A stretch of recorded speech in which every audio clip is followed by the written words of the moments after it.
To do negative staining, you often have to carbon coat your grids before you can put your sample on them. Here at the bioimaging unit, carbon coating is done using this piece of equipment here, the Agar Turbo Carbon Coater. If you have your grids onto a piece of parafilm like this, then I recommend that you attach the parafilm to a glass slide. Lift the lid of the coating chamber all the way to the back, and then place your slide with your grids inside the coating chamber like this.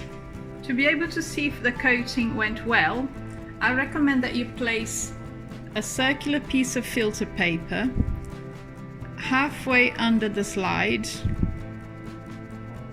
protruding out of the slide like this.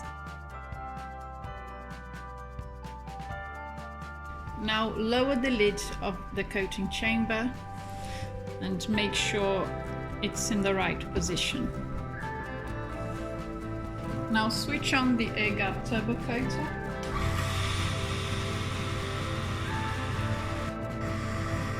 You should see the dial of the pressure moving to the right as the coater makes vacuum inside the chamber where your grids are. It should move all the way to the right.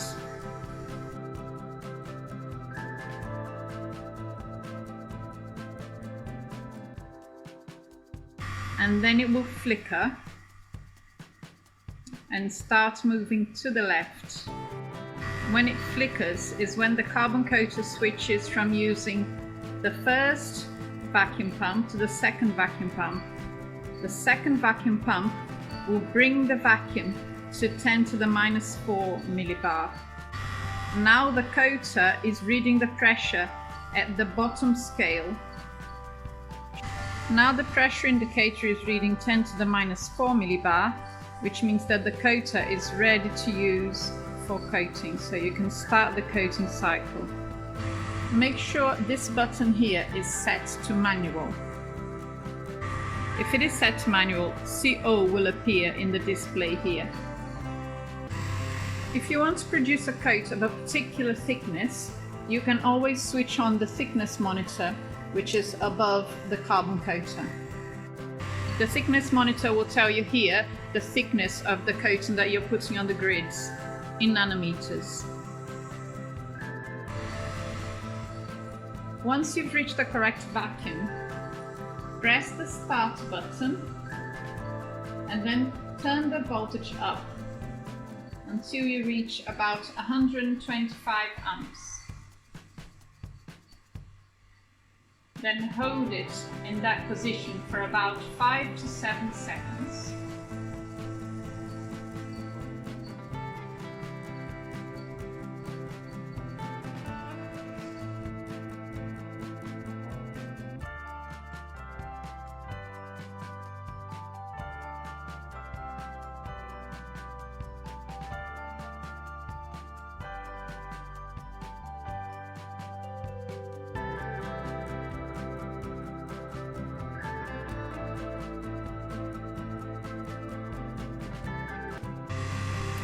Inside the chamber, you should be able to see that the side of the circular piece of paper that's exposed has become a bit darker.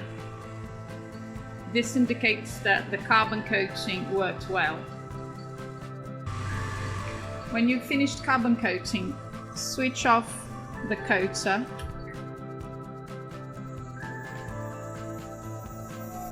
Once the chamber is no longer under vacuum, you should be able to open the lid of the coater easily. Be careful because the carbon rods will be very hot, so do not touch the rods in there. Lift the lid all the way to the back so that it's safe, and then remove your sample from inside the coater. And also remove the little piece of filter paper that will indicate how well your coating went.